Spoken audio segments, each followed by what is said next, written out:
যারা কিনা নিজের জীবনকে ফিরিয়ে দেওয়ার প্ল্যান করে আমাদের যে যুব সমাজ আমাদেরকে হাসিনা মুক্ত বাংলাদেশ উপহার দিল, আজকে সেই যুব সমাজের উপরে আমরা হাত তুলতে বিরত করছি না। এর চাইতে বড় বিমুখাম জাতি আর কিছু হতে পারে না। এই যুব সমাজ, এই আমাদের মীর মুক্তরা জীবন দিয়েছে। আমার তো মনে হয় আল্লাহ মাফ করুন, আজকে যদি এরাও জীবিত থাকতে, অত মারা গেছে, সব বীর হয়ে গেছে, এরা জীবিত থাকতে এই ছেলেগুলো মারা আল্লাহ মাফ করুন। গতকালকে একটা বিষয় দেখে খুবই কষ্ট লাগছে।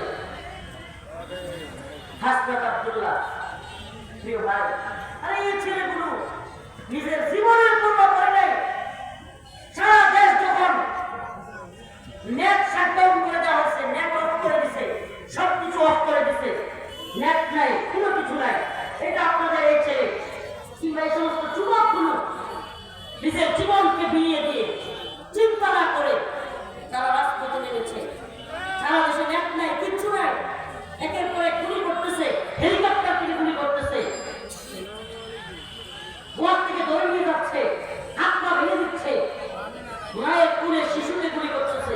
এমন অবস্থায় যে যুবকরা সাহস করে এক যুগের উপরে 16 বছরের জুলুম থেকে, হাসিনার হাত থেকে রক্ষা করলো দেশটাকে, আজকে সেই যুবকদের উপর হাত তোলা এর থেকে বড় বিমুখা আমি লাভ করতে পারবো। মনে রাখবেন, এই প্রজন্ম দালালের প্রজন্মরা, এই প্রজন্ম চাকুকারের প্রজন্মরা। একটা সময় ছিল, আমরা দেখছি, নিজেরা দেখছি, এখনো আছে, চলে গেছে তা না। কুড়ি বাবা ওয়ার্ডের একজন সাধারণ নেতা চায়ের চলে আসছে, কিছু সামসা এই যে দেখছেন ঘাটের একটা লোক আছে, ভাই ভাই বসে বসে এই ভাই একটা ছাদি ছাদ না পরিষ্কার করে দিচ্ছে, এ তো বন্ধ, এনা সাপু দুর্নীতিবার জানে। তারপরে দুই তিনজন এসে এই এই ভাই কাপড়ের মধ্যে ময়লা নাই, কিছু না, এই ভাই কাপড়ের মধ্যে ময়লা সামসান শুরু হয়েছে।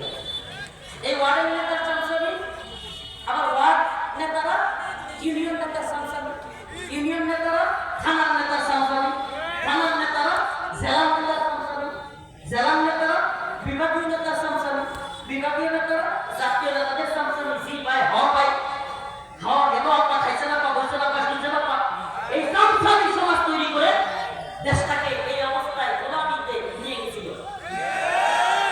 আমি বের হয়ে আই প্রথম ঘটনাগুলোতে বলছিলাম, যখন হাসিনা ক্ষমতায় ছিল তখন বলছিলাম, তখনকার কথা কিশোরগঞ্জে একটা প্রোগ্রাম করেছিলাম, বিভিন্ন জায়গায় প্রথম দিকে কারাগার থেকে বের হয়ে তখন হাসিনা সরকার ক্ষমতায় আওয়ামী লীগ বলেছিলাম যে দেশের সেরা প্রধান চামচা, প্রধান বিচারপতি চামচা, যে দেশের প্রধান বক্তা চামচা, প্রধান মুফতি চামচা, যে দেশের প্রধান মসজিদের খতিব চামচা, যে দেশের সাংবাদিক চামচা, উকিল চামচা, যে দেশের শাইখুল হাদিস চামচা, সব চামচার দেশে প্রধানমন্ত্রী